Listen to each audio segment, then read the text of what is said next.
وصحبہ وسلم نے بھی مرغی کا گوشت تناول فرمایا تھا. تو کبوتر، مرغ اور مور یہ پرندے معقول اللحم ہیں، ان کا گوشت کھانا حلال ہے انہیں ذبح کر کے. اور کوا جو ہے جسے زاغ معروفہ بھی کہتے ہیں، آپ دیکھتے ہیں گھروں میں آتے جاتے رہتے ہیں کوے، کالا کوا، تو یہ کوا جو ہے یہ حرام ہے، اس کا گوشت کھانا حرام، حلال نہیں. تو عرض کر رہا تھا اللہ تبارک و تعالیٰ نے حضرت ابراہیم علیہ السلام سے فرمایا خود اربعۃ من الطیر، اے ابراہیم 4 پرندوں کو تم پکڑ لو، فصرہن الیک، پھر انہیں اپنے سے مانوس کر لو، اپنی ذات سے مانوس کر لو، وہ تم سے محبت کرنے لگے، تم سے مانوس ہو جائیں.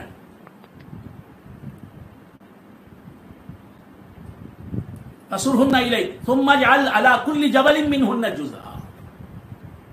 کوا، کبوتر، مور، مرغ، 2 کاف 2 میم،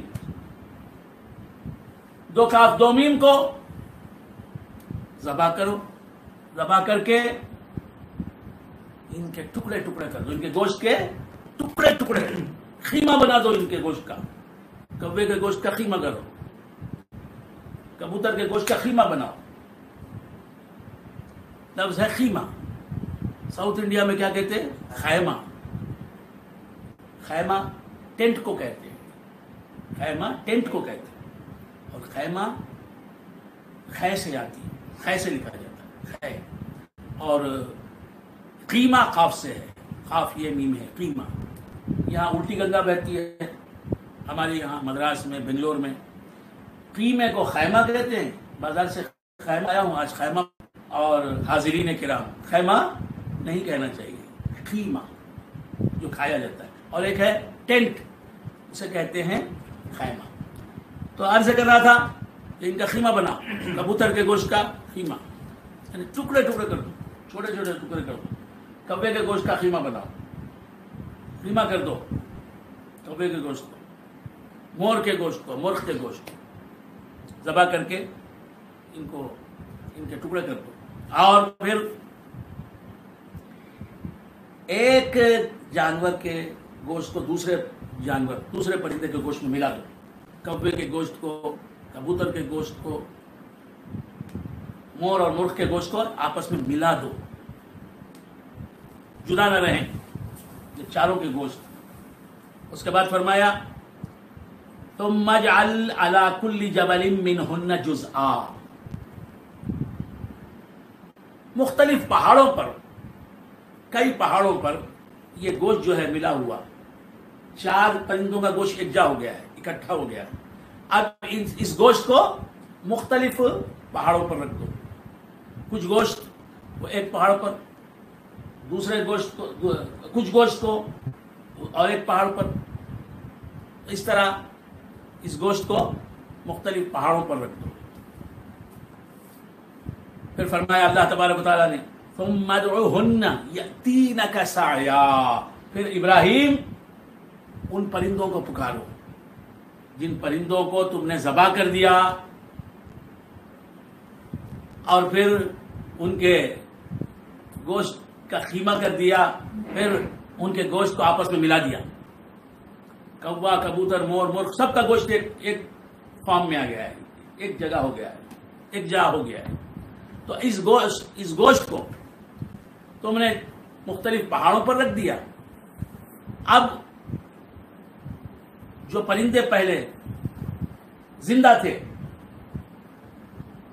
ذبح ہونے سے پہلے، ٹکڑے ہونے سے پہلے، ان پرندوں کو ناموں سے پکارو. کوا آجا، کوے آجا، کبوتر آجا، مور آجا، مرغ آجا. تو اللہ تبارک و تعالیٰ ارشاد فرماتا ہے یأتینک سعیا ثم ادعوہن. ادعو یہ امر کا صیغہ ہے، جواب امر ہے. یأتینک سعیا، وہ دوڑتے ہوئے دوڑتے ہوئے اپنے پاؤں پر دوڑتے ہوئے تمہارے پاس ابراہیم آ جائیں گے. تو یہاں کیا بات معلوم ہوئی کہ مردے انسان نہیں، انسان اللہ کی تمام مخلوقات میں افضل ہے، اعلیٰ ہے، اشرف ہے، سپیریئر ہے. جمادات یعنی زمین، پہاڑ، ٹیلے، راکس، ندیاں، تالاب، جمادات کہلاتے. جمادات سے افضل ہے نباتات کی قسم، پلانٹس. جمادات سے پتھر، مائنس،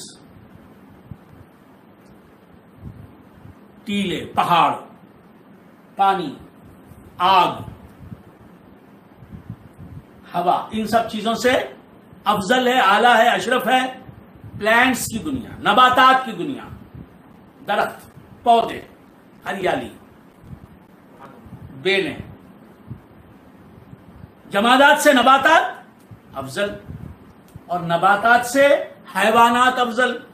حیوانات یعنی اینیملس، گائے، بیل، گدھا، حرام جانور اور حلال جانور، جانوروں کی دنیا افضل.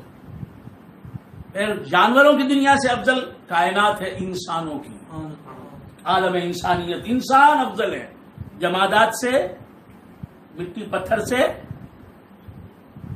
نباتات افضل ہیں. پلانٹس سے افضل ہیں اینیملس، جانور، حیوانات، اور حیوانات سے افضل ہیں، اعلیٰ ہیں، برتر ہیں، سپیریئر ہیں انسان. یہاں بات ہو رہی ہے انسان سے جو مفضول ہے، ادنا ہے درجے میں، کیٹیگری میں. انسان سے افضل نہیں، انسان سے پست ہے درجے میں، وہ ہے جانور، پرندہ. تو پرندہ مرنے کے بعد اسے پکارا جاتا ہے تو مرنے کے بعد وہ پکارنے والے کی پکار کو سنتا ہے. پرندہ مرنے کے بعد پکارنے والے کی پکار کو سنتا ہے. حضرت ابراہیم علیہ السلام نے پرندے کو پکارا، ایک پرندے کو نہیں، 4 پرندوں کو پکارا، مرغ کو، مور کو، کوے کو، کبوتر کو.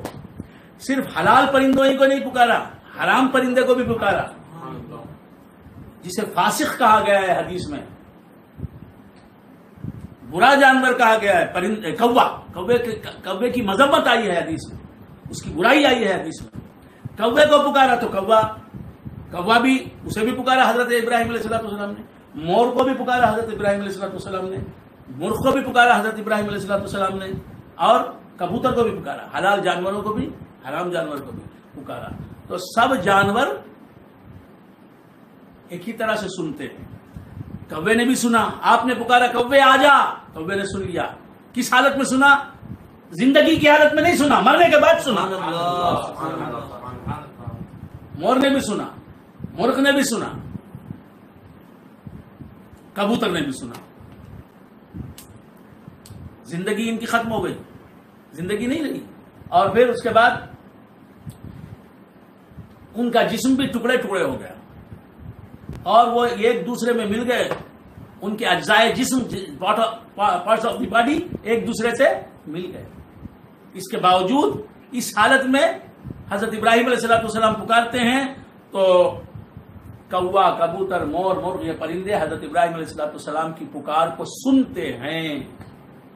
تو ہم انسان اور انسانوں میں بھی مومن، موحد، اللہ کے ولی کو اگر پکاریں ان کے وصال کے بعد تو وہ کیوں ہماری پکار کو نہیں سنیں گے؟ ہم یہاں مدراس میں رہ کر یا غوث پکاریں تو ہمارا یہ عقیدہ ہے کہ وہ بغداد میں ہماری آواز سنتے ہیں.